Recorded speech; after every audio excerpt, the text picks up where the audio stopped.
Hey guys, the New Year's and other celebrations are done and complete here in the UK, and I've got probably the last build update guide for my double Herald monk. The build was already insane at clearing and one shot full screen breaches. However, it was a bit lackluster while doing bossing, especially if you want to do the pinnacle bossing. So my priority recently has been improving the bossing capabilities, which I can proudly say are a ton better now. And it pretty much melts down Citadel map bosses, and it's very good for pinnacles as well. Plus 4 pinnacles take a little bit longer, but it's still completely fine. It's not a slog, and pinnacles below, it's just gonna be a breeze with this setup. So what's changed? Quite a few things. First of all, I've gotten an unset ring to fit in custom shock without winter while allowing to still run blink.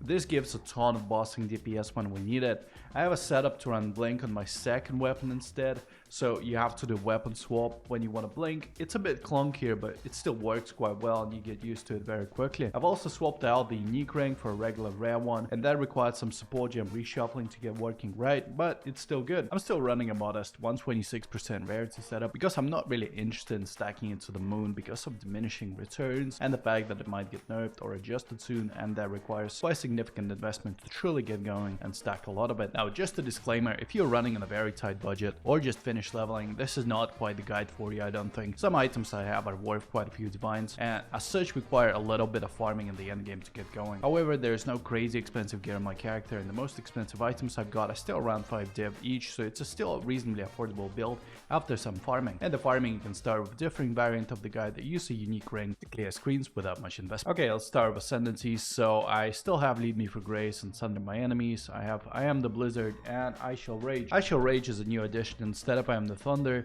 So this is kind of a swap. If you're doing bossing and you're interested in some extra bossing DPS, this is a must-have. Gives you 40% more damage pretty much for a short duration of time. Allows us to burst bosses a lot quicker. As for the passive tree, there isn't that much change since the last ones. We're taking the crit notes here, here, and here as well. We're taking quite a lot of evasion energy shield nodes, so there's nothing quite innovative here. That's how my jewels look like. So quite a lot of jewels I have: increased evasion rating, crit hit chance, and then some form damage, maybe crit hit bonus or lightning damage, or attack speed. So I mean, it depends what you find in the market for cheap. I try to go for 1 div per jewel, so it's not it doesn't get expensive. There's this node here as well to give us extra evasion energy shield.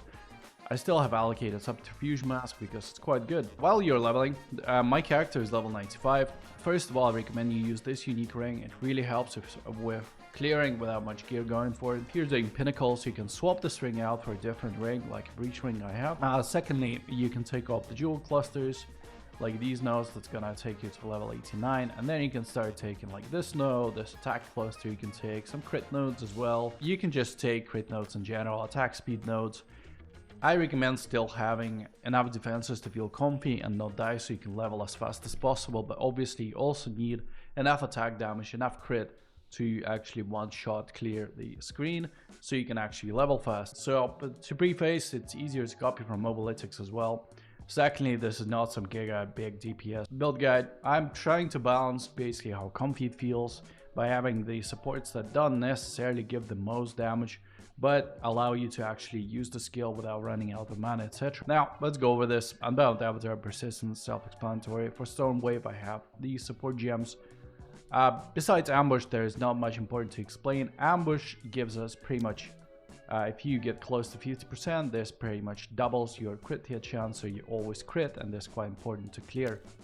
Tempest Glory, I have Crescendo, Concentrate Effect, Overcharge, Rage, and Execute. Once again, there's not much to explain here. I'm trying to balance having the damage gems and the mana cost basically, because mana costs on especially +4 boss can be a bit of an issue. On Tempest Bell, I have Heavy Swing, Overabundance, Leverage, Rising Tempest, Close Combat. Ghost Dance, I have some support gems. This is one is quite important. This one is just, you can put any. Grim Feast as well, I have Cannibalism because why not? I have too much spirit anyways. Wind Dancer, I have this combo. To reminder, this combo does work. We tested it, even though it's marked as X. I think that's because Wind Dancer has basically 2 different parts to it, and one part is not support, the other is. Herald Device, I have Innervate, Magnified Effect, Lightning Infusion, and Conduction. And Herald of Thunder, I have Glaciation, Primal Armament, Lightning Mastery, and Cold Infusion. So putting reverse infusions on your heralds is quite important to get the clear actually going. They kind of synergize with each other quite well without having to resort to the unique ring. Custom shock I have winter. This is very good to trigger the bell. Now, you have to get level 13 and do not quality your Eye of Winter because it's gonna make it worse, it's gonna make it faster, you don't want that. We'll take Mark as well. This is very good. Basically, just increase the shock magnitude. Really helps with bossing a lot. The higher the shock magnitude, the more damage they take.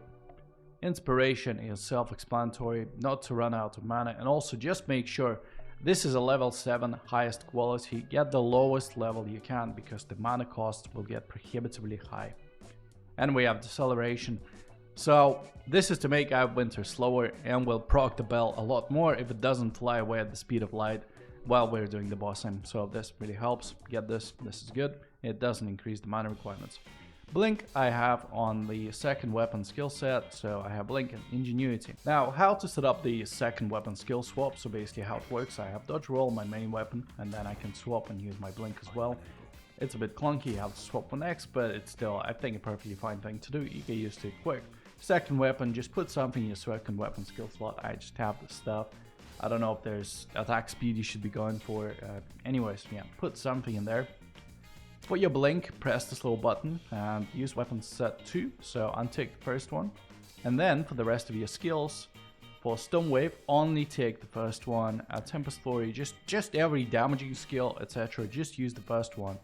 And make sure your custom shocks on the first one as well, not the second one. How this works is basically, we'll swap to the second weapon skill set, we'll use our Blink, and then whenever we use Storm Wave, it immediately swaps to the first weapon. So it makes it quite a lot easier to use. I'm quickly gonna go over my gear. Now my gear is not perfect. There's no like expensive gear pieces I have. Maybe my weapon is worth quite a lot. Yeah, pardon my cluttered inventory as well. I won't go too much in detail. The important bit is on your helmet, try to get as much energy shield as possible, pure energy shield. On your body armor, try to get as high hybrid evasion energy shield as possible so you can actually run all the auras. And besides that, I have this amulet ring. This is an unset ring. This is quite important. Unfortunately, you have to get at least one unset ring. I have this breach ring as well, so there's some flat cold damage resists. I have Hand of Wisdom in action. You can swap this out for something else. The DPS is going to be a bit lower, but there's quite a lot of merit for other gloves as well. This is not mandatory. Belt, I just have some good belt. Glove, boots, I have some decent boots as well with rarity. My quarterstaff looks like this. Now, quick note, a lot of people go for pure physical staves. I think this is probably a mistake based on what people are saying. You should try to go for elemental damage staves as well that have elemental DPS. Really important you get this prefix as high as possible, and then basically the crit nodes as well. But basically having a higher elemental DPS might be quite a lot better, and also having different runes than the physical damage runes I have is probably quite a lot better as well. It's hard to definitively confirm without Path of Building. That's coming out in 10 days from the recording of this video, but I think slotting elemental damage with attacks runes is probably better for you than the physical ones, just because it's such a high increase. And from the tree we actually don't get too many increases, so it's probably fine. However, iron runes still completely fine if you want to slot them. You're not gonna miss out on anything unless you have an elemental staff, but yeah, keep that in mind. I'm quickly gonna go over the mana regen issues and that plague a lot of builds. I'm not really having them with this build. A lot of builds go into too much damage and not enough mana regen. I prefer to have the kind of comfier, more chill variation where, as you can see, I can use my Tempest Flurry, Storm Wave, whatever. I don't run into issues. On bossing, the mana issue is tank. Now, first of all, you want to get a flask like this. This is not an instant flask, and that's on purpose. Basically gives us like 200 mana regen per second. Quite nice for bossing, and then you can re-trigger. So helps a ton. Secondly, I have this breach ring. This has both increased maximum mana and mana regen rate. You can get a ring even higher, but basically having a combination of both on a breach ring and then putting something like mana quality. I have cold because of more damage and I'm not struggling with mana, but you can also put the mana catalysts, and this is really gonna boost the mana regen. Currently with this ring I have 130, but if I boosted the mana quality it will be around 160.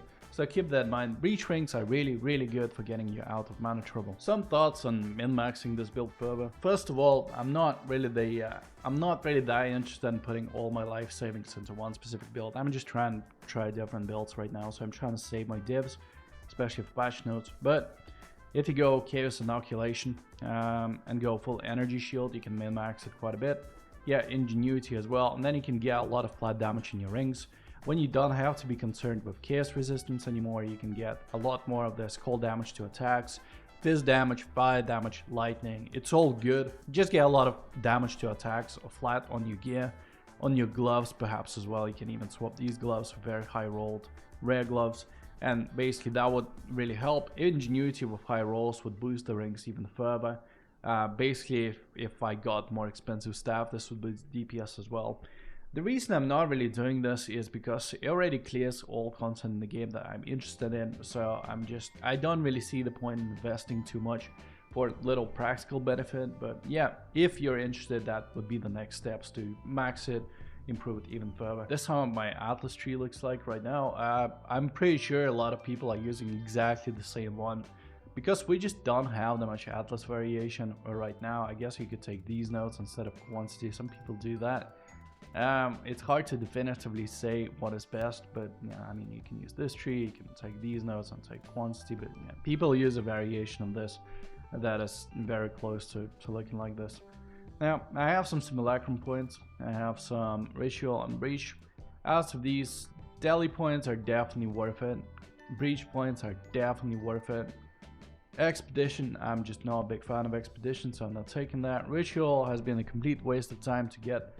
Invitations right now cost 7 per, and I just don't recommend you do that. It's kind of a gamble if you get Ingenuity to balance it off and make the return back. I've done rituals for quite a while and got absolutely nothing out of it. It was a waste of time, so I'm just not doing them anymore. Breach, this is the breach tree I have, so it's pretty straightforward. I think other people are doing pretty much the same.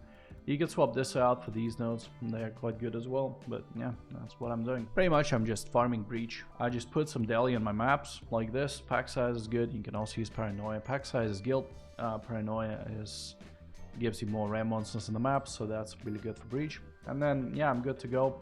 I don't really try to roll my waystones for some like specific mods. I don't really try to use rejexes. And as for juicing, I just put a few breach tablets, preferably with rarity, quantity, or a combination of them, and then I'm good to go. Yeah, not gonna talk too much about it, but yeah, I just want to make a section about it to give an update and to give people some idea. As for my plans in the future, I think this build is pretty much complete to the extent I wanted. It does all content in the game. I don't really see a need to do significant improvements here. I'm probably gonna move on and try different builds. I have some ideas in mind. I want to try Shattering Concoction and Pathfinder. I might make different build update variants, such as I'm very interested in making a 1 div variant, so very cheap right out of the campaign, so maybe I'll make a video on that. I'll definitely try CI, see how it feels and how difficult is it to switch right out the gate. But I'm not sure if I'll be making an expensive build variant, like truly min-max, because as I said, I don't really see a point in doing that. Alright, thanks for watching, I hope you enjoyed. I've been trying to make not too many videos, not to spam subscription feed, but I'll try to make a bit more. I'm planning to make some strat videos as well as different build guides. So if you like the content, give it a like, subscribe, I really appreciate it. Comments, I also appreciate it. I hope you find this helpful, and yeah, thanks for watching, I'll see you later.